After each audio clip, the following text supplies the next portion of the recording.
오늘 하나님 말씀은 요한복음 12장입니다.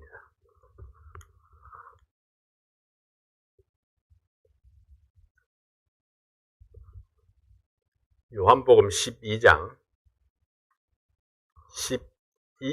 12장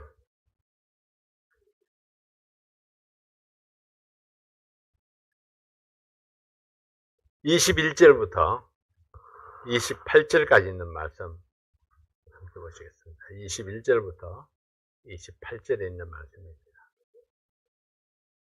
저희가 갈릴리 벳세다 사람 빌립에게 가서 청하여 가로되 선생이여 우리가 예수를 배웁고자 하나이다 하니 빌립이 안드레에게 가서 말하고 안드레와 빌립이 예수께 가서 여짜온대 예수께서 대답하여 가르치되 인자의 영광을 얻을 때가 왔도다. 내가 진실로 너희에게 이르노니 한 알의 밀이 땅에 떨어져 죽지 아니하면 한 알 그대로 있고 죽으면 많은 열매를 맺느니라. 자기 생명을 사랑하는 자는 잃어버릴 것이요 이 세상에서 자기 생명을 미워하는 자는 영생하도록 보존하리라. 사람이 나를 섬기려면 나를 따르라. 나 있는 곳에 나를 섬기는 자도 거기 있으리니 사람이 나를 섬기면 내 아버지께서 저를 귀히 여기시리라. 지금 내 마음이 민망하니 무슨 말을 하리요. 아버지여 나를 구원하여 이 때를 면하게 하여 주옵소서. 그러나 내가 이를 위하여 이 때에 왔나이다. 아버지여 아버지의 이름을 영광스럽게 하옵소서 하시니 이에 하늘에서 소리가 나서 가로되 내가 이미 영광스럽게 하였고 또다시 영광스럽게 하리라 하신대. 아멘. 오늘 이 말씀을 통해서 한 알의 밀이 되어 이런 제목으로 말씀을 드리겠습니다. 아버지 하나님 감사합니다. 오늘 이 말씀을 통해서 하나님께서 우리에게 보여주시는 진리를 발견하게 하시고 그 하나님 말씀에 순복하고 교훈을 따라가는 저희들 되게 도와주시옵소서. 종의 입술을 주장해 주셔서 하나님께서 원하시고 기뻐하시는 말씀을 전할 수 있도록 도와주십시오.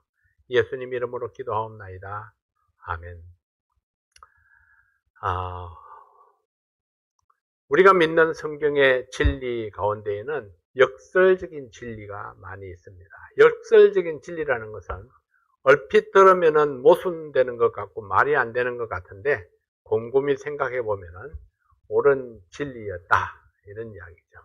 예수님께서는 높아지려 하면 낮아지고 낮아지려고 하면 높아진다고 말씀합니다. 또 먼저 된 자가 나중되고 나중된 자가 먼저 된다고 말씀하십니다. 버리면 얻고 움켜쥐면 잃는다 이렇게 말씀을 하십니다. 이런 것들이 바로 모두 역설적인 진리입니다.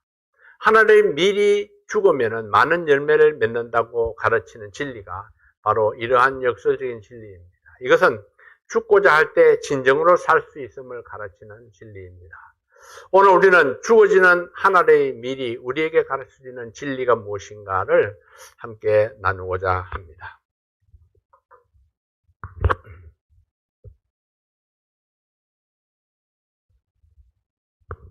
첫째는 열매를 위한 죽음입니다.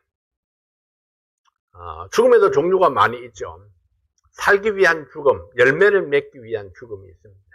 20절과 21절에 보면 명절에 예배하러 올라간 사람 중에 헬라인 몇이 있는데 그들이 갈릴리 벳세다 사람 빌립에게 가서 청하여 이르되 선생이여 우리가 예수를 배웁고자 하나이다 하니 그때는 예수님께서 나사로를 살린 후에 또 십자가 사건은 직전에 마지막 유월절을 앞둔 그런 시점입니다. 헬라인 몇 명이 빌립을 찾아와서 예수를 만나게 해달라고 부탁을 했습니다. 이들은 유대인들과 달리 표적을 구하는 것이 아니라 예수님을 그냥 만나 뵙기를 원했습니다. 헬라인들이 예수를 찾아왔다는 것은 이방인들에게도 예수님에 관한 소문이 전파되었다는 것을 보여줍니다. 이때 예수님께서는 제자들에게 인자의 영광을 얻을 때가 왔다고 말씀하시면서 이런 말씀을 하십니다. 24절입니다. 내가 진실로 너희에게 이르노니 한 알의 밀이 땅에 떨어져 죽지 아니하면 한 알 그대로 있고 죽으면 많은 열매를 맺느니라. 이 일반적인 진리죠. 사실은 농부들은 누구나 다 잘 아는 그런 일반적인 진리입니다. 예수님은 한 알의 밀이 되어서 썩음으로 많은 열매를 맺게 될 것이라는 말씀입니다. 하나의 밀이 땅속에 묻혀서 썩어질 때에 수많은 열매를 맺습니다. 보통 밀 한 알에서 30알의 열매를 맺을 수 있습니다. 밀은 작아서 쉽게 파괴 잘 안 될 수도 있습니다. 이 벼를 하나 심으면 얼마나 나올까요? 벼를 하나 심으면 보통 40알에서 50알 정도가 맺히게 됩니다. 굉장히 이게 배수로 따지면은 40배, 50배의 그런 결실을 이렇게 보게 되죠. 감자는 어떨까요? 감자는 보통 씨눈이 포함된 4조각으로 이렇게 나눕니다. 감자를 4조각으로 딱 나누어서 심으면은 심은 감자가 자양분이 되어서 싹이 나고 자라서 많은 이 감자를 또 주릉주릉 이렇게 맺히게 되죠. 이 고구마는 어떨까요? 고구마는 크고 좋은 것을 골라서 땅에 묻고 따뜻하게 수분을 공급해 줍니다. 그러면은 고구마 한 개에서 긴 줄기가 몇 개가 쭉 이렇게 뻗어 나옵니다. 그러면은 그 줄기를 가지고 한 15cm 간격으로 딱딱 자릅니다. 자른 것을 그냥 땅 속에다가 그냥 꽂죠. 꽂아가지고 물을 주면은 이것이 이제 뿌리를 내려가지고 또 길게 이렇게 자라게 됩니다. 그러면서 땅 속에 수십 개의 이렇게 고구마가 주릉주릉 이렇게 맺히게 되죠. 그래서 고구마 한 개를 통해 가지고 얼마나 많은 고구마가 많이 맺히는지 모릅니다. 재미있을 것 같기도 하죠. 유대는 밀이 주식이었기 때문에 여기에는 밀을 예로 들어서 설명을 하고 있습니다. 아마 우리나라였다면은 어쩌면 쌀을 이렇게 예를 들어서 했을지도 모릅니다. 감자나 고구마보다도 더 많이 뻥튀기를 하는 것이 쌀이니까요. 40배, 50배씩 이렇게 나게 되니까. 밀이 땅에 묻혀서 썩지 아니하면은 그냥 한 알 그대로 있습니다. 그러나 밀이 썩으면은 거기서 싹이 나고 많은 열매를 이렇게 맺게 되는 것입니다. 이 말씀은 1차적으로는 주님 자신을 가리키는 말씀입니다. 주님께서 하늘의 밀이 되어서 죽으심으로 많은 사람을 구원하시겠다는 그런 진리를 말씀하는 것입니다. 히브리서 12장 2절 말씀에 보면은 믿음의 주요 또 온전케 하시는 이인 예수를 바라보자. 그는 그 앞에 있는 기쁨을 위하여 십자가를 참으사 부끄러움을 개의치 아니하시더니 하나님 보좌 우편에 앉으셨느니라. 이렇게 말씀하고 있습니다. 우리 주님은 앞에 있는 큰 기쁨, 그것은 즉 많은 사람들을 구원하는 그 기쁨 때문에 십자가를 지는 것을 개의치 아니하셨다. 이렇게 말씀을 했습니다. 예수님께서 하늘의 밀이 되어서 많은 열매를 맺는 것 같이 우리 모든 그리스도인들도 하늘에 썩어지는 밀이 되어서 밀이 썩어져야 열매를 맺을 수 있다는 것을 보여줍니다.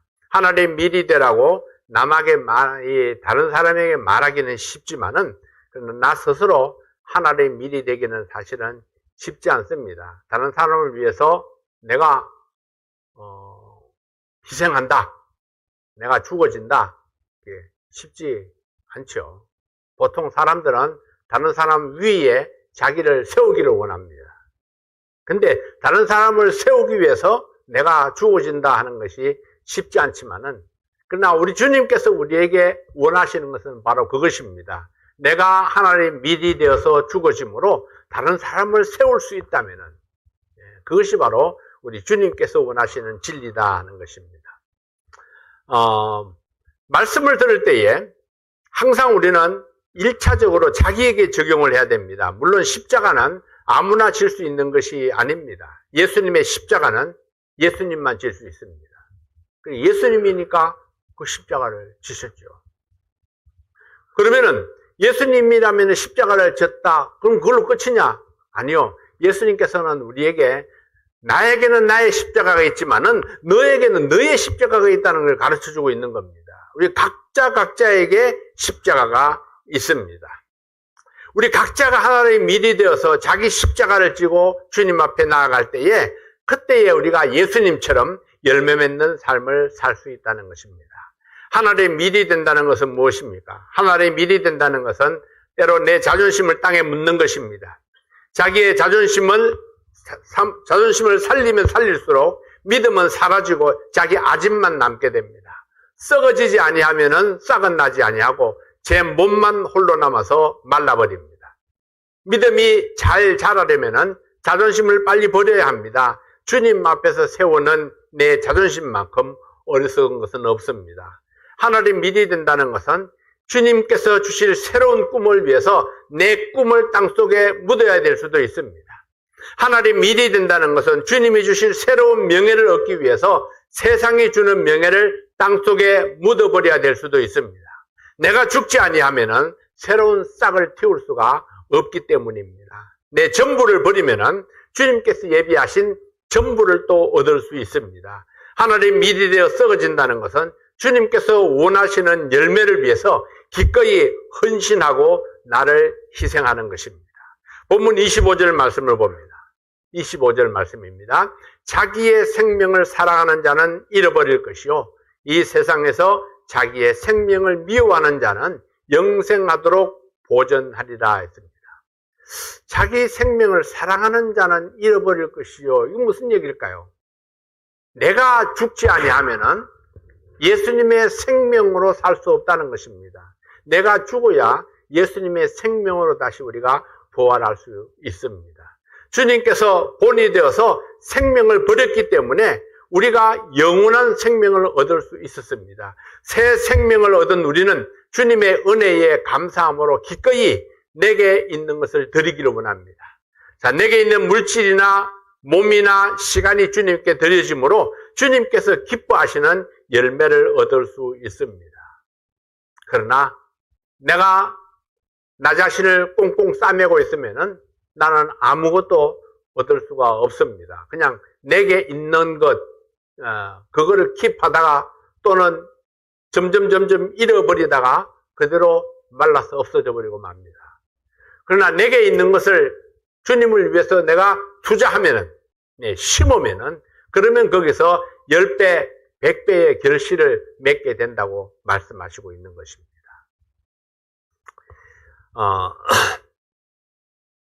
내게 있는 물질이나 내게 있는 재주나 내게 있는 시간이 주님께 드려짐으로 주님께서 기뻐하시는 열매를 얻을 수가 있습니다. 이런 희생을 자양분으로 해서 우리 믿음의 열매가 맺혀지는 것입니다. 희생하며 수고하는 사람이 없이는 아무것도 이룰 수 없습니다. 하늘의 밀이 썩어져서 많은 열매를 맺는 것은 자기가 온전히 죽는 것입니다. 나의 자존심, 나의 개인적인 생각들, 주님과 상관없는 나의 경험까지 오늘 우리는 이 땅에서 하나님의 밀이 되어서 최후의 승리자가 될 수 있기를 바랍니다. 둘째는 열매를 위한 순종입니다. 26절입니다. 사람이 나를 섬기려면 나를 따르라. 나 있는 곳에 나를 섬기는 자도 거기 있으리니 사람이 나를 섬기면 내 아버지께서 그를 귀히 여기시리라. 사람이 나를 섬기면은, 사람이 예수님을 섬기면은 하나님께서 그를 귀히 여기시리라. 이렇게 말씀을 했습니다. 하나님의 밀이 된다는 것은 주님을 온전히 따르는 것을 말합니다. 기꺼이 내가 죽어지고 썩어지는 것을 이야기하는 거죠. 주님을 따른다는 것은 주님을 주인으로 섬기는 삶입니다. 예수님을 주님이라고 말하면서 내 생각과 내 자존심을 고집하고 나의 유익을 생각한다면은 주님을 따른다고 말할 수 없습니다. 주님께서 주시는 말씀은 권면이나 조언이 아닙니다. 주님 말씀은 언제나 명령입니다. 명령에는 오직 복종만 있을 뿐입니다. 만약에 주님께서 나의 주인이라면 말입니다. 내가 주님을 내 주인으로 섬기고 있다면 주님께서 나에게 주시는 모든 말씀은 명령으로 받아야 되는 것입니다. 명령에는 오직 복종만 있을 뿐입니다. 여러분에게 예수님은 어떤 분이십니까? 하나님의 아들, 살아계신 하나님, 십자가에 죽으시고 부활하신 기적의 주인공. 여기까지는 대부분 사람들이 다 그렇게 믿어요. 다 교회 다니는 사람이면 하나님의 아들이다, 살아계신 하나님이다, 십자가에 죽으시고 부활하신 기적의 주인공이다, 다 그렇게 믿죠. 그러나 예수님께서는 우리의 주인이기를 원하시는 것입니다. 예수님은 내 생명의 주인, 나는 그분의 종. 내 주인이 명령하시면은 기꺼이 복종하는 종이 되기를 원하십니다. 주인의 뒤를 따라가면서 주인의 뜻을 행하는 주님의 뜻을, 이 삶을 닮아가는 그런 성도가 되시기를 바랍니다. 예수 믿는 삶은 주님을 온전히 따르는 삶입니다. 아니, 적어도 주님을 따르려고 애쓰는 사람입니다. 우리가 항상 명령에 복종을 잘 못할 때도 많이 있죠. 원래 엉덩이에 뿔난 사람이라 알면서도 뒷걸음칠 때가 많이 있고 알면서도 불순종할 때가 참 많이 있죠.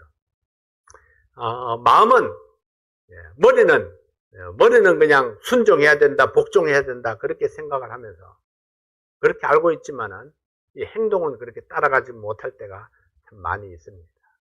그러나 적어도 우리는 하나님 말씀을 들으면서 다짐하고 또 다짐하고 또 결심하고 계속해서 되풀이 하다가 보면은 오늘은 10%, 내일은 20%, 또 10%로 줄어들었다가 또 30%로 올라갔다가 또 50%로 올라갔다가 또 40%로 내려온다 할지라도 그럼에도 불구하고 뒤죽박죽 하면서 엎치락 뒤치락 그래도 주님을 따라가려고 노력하는 삶을 살 수 있지 아니할까요?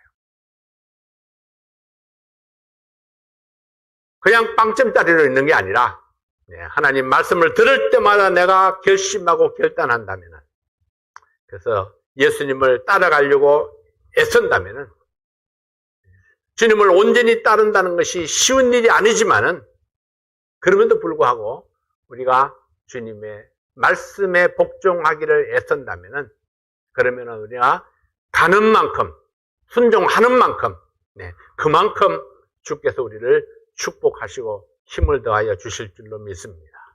그럼 우리는 어떻게 해야 주님을 온전히 따를 수 있습니까? 주님과 마음을 같이 해야 합니다.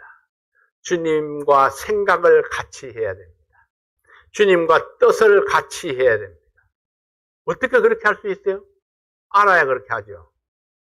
아는 방법은 딱 두 가지죠. 말씀을 듣는 것, 아니면 말씀을 읽는 것. 말씀을 읽고, 말씀을 듣고, 그러면서 주님의 뜻을 압니다. 주님의 마음을 이해합니다. 그리고 그 뜻에 합하겠다고 생각합니다. 그러려면은 내 고집을 버려야 됩니다. 내 생각도 버려야 됩니다. 근데 순종하겠다고 말하면서 내 생각을 여전히 고집하는 사람들이 엄청 많죠. 여기 있는 분들은 안 그렇죠? 그렇죠? 근데 곰곰이 생각해 보세요. 난 아예 불순종하려고 작정하고 있는 사람들 있지 않나요? 불순종하려고 작정하고 있는 사람들? 남편이 뭐라고 그러면은 불순종하려고 아예 작정하고 예 하는 사람 있지 않나요? 사람의 모습이라는 게요. 겉으로는 순종, 복종 그렇게 하면서 실제로는 전혀 다른 모습을 나타내는 그런 경우가 얼마나 많은지 모릅니다. 하나님께서 바라보시면서 우리의 마음 속까지 이렇게 딱 꿰뚫어 보시면서 벌써 어긋나기 전에 어긋날 것을 아시는 하나님은 얼마나 속이 답답할까요? 순종하겠다고 잘하겠다고 말하는 그 순간에도 속에는 엉뚱한 생각을 가지고 있는 걸 이렇게 딱 들여다보고 있다면은 얼마나 기막힌 일일까요? 여러분들도 그런 경험을 많이 했을 거예요. 특히나 자녀들을 양육하면서 그런 부분들을 많이 봤을지도 모릅니다. 저거 말은 저렇게 하지만은 저거 안 할 걸 내가 다 알아. 마치 속을 들여다보듯이 그렇게 보일 경우가 많이 있습니다. 자, 우리가 항상 주님의 뜻에 맞추지 아니하면은 주님을 온전히 따를 수가 없습니다. 내 생각을 고집하는 한 나는 주님의 뜻을 따르지를 못합니다. 내 생각과 주님 생각이 일치한다면 문제가 없습니다. 그러나 다를 때도 많이 있습니다. 그때 우리가 내 생각을 고집하면 내 신앙은 열매를 맺을 수가 없습니다. 하늘의 밀이 썩어지는 밀이 된다는 것은 주님을 온전히 따르는 삶이고 나를 온전히 죽이는 것입니다. 내 생각을 버리고 주님의 생각을 따라가는 것입니다. 하나님의 밀이 되어서 썩어진다. 내 생각을 버리고 내 고집을 버리는 것입니다. 세 번째로 영광을 위한 죽음입니다. 12장 27절 28절을 말씀해 보면 지금 내 마음이 민망하니 무슨 말을 하리요. 아버지여 나를 구원하여 이때를 면하게 하여 주옵소서. 그러나 내가 이를 위하여 이때에 왔나이다. 아버지여 아버지의 이름을 영광스럽게 하옵소서. 이것이 썩어지는 하나님의 밀이 되는 삶입니다. 예수님도 자기가 감당해야 될 십자가가 부담스러웠습니다. 자신을 버려야 하고 자존심을 내려놓고 온갖 수모를 다 겪어야 하는데 어찌 부담스럽지 않을 수 있습니까? 그럼에도 불구하고 주님께서 원하시기 때문에, 그것이 하나님의 뜻이기 때문에, 그래서 예수님이 그 뜻을 따라가는 것입니다. 힘들지만은, 그분도 고통스러웠지만은 따라가는 것. 사람들은 종종 헌신의 말씀을 들으면 직접적으로 하면 부담스럽다는 말을 합니다. 그러다 보니까 교회에서 아주 원유적인 표현으로 헌신을 이렇게 이야기를 합니다. 근데 사람들이 못 알아들어요. 돌려서 이야기하면은 저게 누구 이야기인지, 누구한테 하는 이야기인지 잘 못 알아듣습니다. 또 직접적으로 하면은 왜 부담스럽게 그렇게 말씀하시냐고 그래요. 근데 나는 직접적으로 많이 이야기하는 편이죠. 간이 조금 부어서 그래요. 근데 은근슬쩍 하는 것보다는 차라리 그냥 대놓고 이야기하는 게 훨씬 낫지 않습니까? 부담을 느끼지 아니하고 어떻게 현실을 직시할 수가 있을까요? 부담을 느끼지 아니하고 어떻게 하나님의 거룩한 목표를 이룰 수가 있을까요? 헌신을 이야기하면은 그 이야기를 들으면 부담을 느끼는 것이 당연한 것입니다. 그 이상한 게 아니에요. 부담이 오는 것이 당연한 겁니다. 부담이 오니까 내가 헌신을 결단하게 되는 것입니다. 그리고 나를 죽이고 나를 드리게 되는 겁니다. 부담이 있으니까 해야 되겠다는, 내가 나서야 되겠다는, 내가 감당해야 되겠다는 그런 부담. 부담이 전혀 없는 헌신이 있을까요? 주님께서 요구하시는 삶은 항상 부담스러울 수밖에 없습니다. 그러나 그럼에도 불구하고 주님께서 이렇게 말씀하셨습니다. 내가 이를 위하여 이때에 왔나이다. 주님의 요구가 부담스러울 때 우리가 해야 될 헌신이 바로 이것입니다. 내가 이를 위하여 이때에 왔습니다. 나를 사용해 주세요. 내 일을 위하여 내가 준비되어 있습니다. 저를 사용해 주세요. 그러면 내가 그 부담이 오히려 기쁨으로, 자긍심으로 바뀔 수 있습니다. 막 부담으로 눌려 내려올 때에 그걸 그냥 막 버티고 있으면은 그 부담이 계속 나한테 머물러 있습니다. 한 번 들을 때, 두 번 들을 때, 세 번 들을 때 부담이 점점 더 세게 느껴오게 됩니다. 근데 한 번 딱 들었을 때 항복하면은 부담이 딱 사라집니다. 주님, 제가 이때를 위해서 준비되어 있습니다. 저를 좀 사용해 주세요. 내가 드리겠습니다. 내가 헌신하겠습니다. 그 일 내가 하겠습니다. 이렇게 하면은 부담이 딱 사라지고 오히려 하나님이 나를 사용해 주시는구나. 내가 하나님께 쓰임 받는구나. 그래서 내 인생이 더 가치 있게 하나님 앞에 드려지게 되는 것입니다. 주님께서는 오직 하나님의 영광만을 구했습니다. 하나님과 하나님의 사역과 하나님의 백성을 구원하기 위해서 예수님은 기꺼이 내가 쓴 잔을 마시리라 그렇게 결심을 했고 이것이 자기에게 주신 사명이라고 생각을 했습니다. 자, 기도할 때는 그렇게 했죠. 아버지여, 할 수만 있다면 이 잔이 내게서 지나가게 하옵소서. 이때는 부담입니다. 지나가게 하옵소서. 근데 그렇게 기도하고 있으니까 막 점점 더 하나님께서 주신 사명이 짓눌러 옵니다. 근데 그러나 나의 원대로 마옵시고 아버지의 원대로 하옵소서. 네, 그렇게 딱 기도하고 나니까 부담이 딱 사라졌습니다. 그때는 예수님께서는 담담하게 모든 것을 다 받아들입니다. 네, 로마 군병이 잡으러 왔을 때나 빌라도 앞에 섰을 때나 십자가에 매달릴 때나 담담하게 모든 것들을 다 받아들입니다. 이것이 하나님의 뜻이니까, 하나님께서 원하시는 것이니까, 이 일을 위해서 내가 이 땅에 왔으니까, 이 일에 내가 쓰임받기 위해서 왔으니까 기꺼이 그 부담을 받아들일 때에 그에게 오히려 그것이 기쁨이 되고 자긍심이 되었던 것입니다. 하나님의 영광을 위해서 기꺼이 내 자존심을 내려놓고 주님의 뜻을 따를 수 있습니다. 예수님께서는 하나님의 뜻을 위해서 자신의 생명을 맡겼고 하나님의 영광을 위해서 자신의 삶을 포기했습니다. 하나님의 영광을 위해서 기꺼이 십자가를 지고 죽었을 때에 하나님께서는 그를 다시 살리심으로 예수님을 영화롭게 하셨습니다. 사람들은 아직 십자가의 의미를 알지 못하였고 예수님의 사역을 이해하지 못했지만은 예수님은 그들에게 설명합니다. 아직은 빛이 있다. 빛이 있을 동안에 빛을 믿어라. 그리하면 빛의 아들이 되리라. 사람들은 이 말씀을 다 이해할 수 없었지만은 이해할 수 없어도 믿는 자는 영생을 얻었습니다. 복음을 다 이해한다? 누가 복음을 다 이해할 수 있나요? 복음을 다 이해한다는 것이 어렵습니다. 내가 예수님과 같은 입장이 되지 아니하고 예수님을 다 이해할 수 있습니다. 죽은 자가 살아나는 것을 내가 경험하지 아니하고 어떻게 그것을 다 이해할 수 있나요?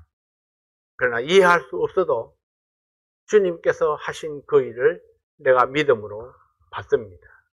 그래서 내가 영생을 얻는 것입니다. 내가 다 알지 못하지만은 구체적인 그 과정들이 어떻게 이루어지는지 그 세세한 것을 다 알지 못하지만은 그러나 주님께서 가신 그 길을 내가 믿고 주님께서 하신 그 일을 내가 믿고 주님께서 하신 그 말씀을 믿습니다.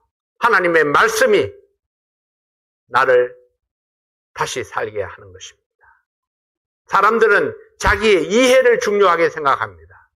그러나 주님께서는 이해하지 못해도 이해할 수 없어도 믿음으로 빛으로 나오는 것을 중요하게 생각하십니다. 믿음으로 빛 가운데로 나오는 것, 그것을 중요하게 생각하시죠. 우리의 짧은 지식으로 주님의 모든 말씀을 다 이해할 수 없어도 주님 말씀대로 따르면은 주님의 사람이 되고 주님께서 영광을 받으실 때에 우리도 함께 들림을 받아서 그때는 모든 것을 다 이해하게 될 날이 오게 될 것입니다.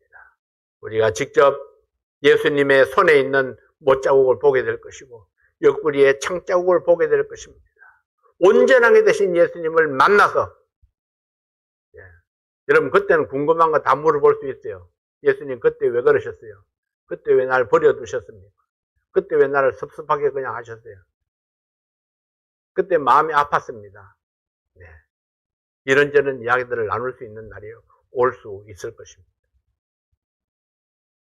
근데 어쩌면 다 잊어버릴지도 몰라요. 예수님 만나는 순간에 지나간 모든 고통들은 다 사라지고 만났다는 그 기쁨 그 하나만으로 충만할 수도 있습니다. 내가 하늘의 밀이 되어서 썩어지지 아니하면 그저 나 혼자 살다가 나 혼자 흙으로 돌아가고 말 것입니다. 그러나 오늘 내가 하늘의 밀이 되어 썩어진다면 많은 열매를 맺게 될 뿐만 아니라 하나님의 영광을 나타내게 될 것입니다. 스데반은 하늘의 밀이 되어서 죽었습니다. 복음을 전파하고 하늘의 소망을 가진 자가 어떠한 죽음을 맞이하는지 사람들 앞에서 당당하게 보여주었습니다.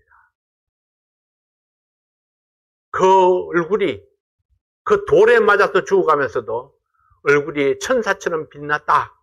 그렇게 이야기를 했습니다. 근데 그 스데반의 죽음을 본 사울의 마음속에 그 잔상이 끝끝내 남아 있습니다. 어떻게 해서 스데반은 그 돌에 맞아 죽으면서도 그 얼굴이 그렇게 광채가 날 수 있었을까? 어떻게 죽음을 두려워하지 않냐고 공포는 사라지고 오히려 환희의 죽음을 맞이할 수 있었을까? 담메색으로 가는 길에 예수님의 음성을 들었을 때에 그것이 바로 믿음으로 결단하는 촉매가 되었습니다. 스데반의 죽음으로 그리스도인들이 사방으로 흩어져서 복음을 전파했고 수많은 사람들이 구원받는 놀라운 역사가 일어났습니다. 스데반의 죽음으로 사울이 바울이 되어서 수많은 영혼들을 주님께로 돌아오게 했을 뿐만 아니라 이방 세계에 수많은 교회들을 세웠습니다. 이것이 땅에 떨어져 썩어진 한 알의 밀이 된 나은 결과입니다. 주님께서 여러분에게 원하시는 삶은 어떤 것일까요? 오늘 주님께서 여러분에게 요구하시는 것은 무엇일까요? 여러분들은 어떻게 응답하시겠습니까? 하나의 밀이 되어서 썩어질 때에, 하나의 밀이 되어서 내가 헌신하고 희생할 때에 하나님께서 나를 통해서 많은 열매를 맺게 하실 것입니다. 시간 잠시 우리 각자 기도하면서 자신을 한번 돌아보는 시간을 갖겠습니다. 나는 어떤 모습으로 주님 앞에 서기를 원하십니까?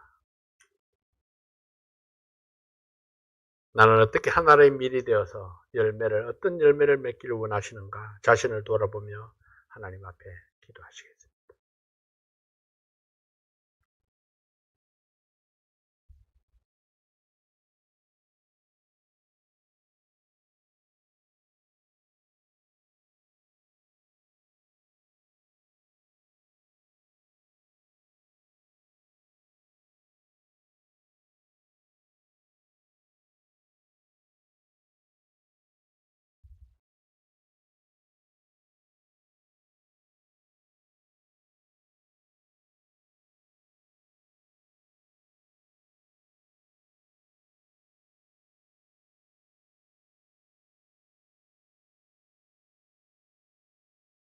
아버지 하나님, 우리의 수많은 믿음의 선조들이 하나의 밀이 되어서 썩어짐으로 수많은 새로운 생명들을 구원할 수 있었습니다. 스데반이 죽음으로 그리스도인들이 사방으로 흩어져서 복음을 전파하고 영혼이 구원받고 교회가 세워지고, 스데반이 죽음으로 사울이 선교사가 되어서 소아시아의 수많은 교회들을 세우고 주의 종들을 일으키고 구원받는 수많은 역사들이 일어날 수 있었습니다. 세월이 지나오면서 수많은 목사들이, 선교사들이, 성도들이 하나님의 밀이 되어서 썩어짐으로 복음이 전파돼서 수많은 영혼들을 구원하는 그런 놀라운 역사가 일어날 수 있었습니다. 우리도 하나님의 밀이 되기를 원합니다. 내가 헌신하고 내가 드려지고 내가 순종하고 복종함으로 나를 통해서 주님께서 기뻐하시는 수많은 열매들을 맺게 되기를 원합니다. 저를 사용해 주시옵소서. 사랑하는 성도들 한 분 한 분을 주께서 귀하게 사용해 주시옵소서. 오늘도 우리에게 주신 귀한 말씀을 위해서 감사를 드립니다. 예수님 이름으로 간절히 기도하옵나이다. 아멘.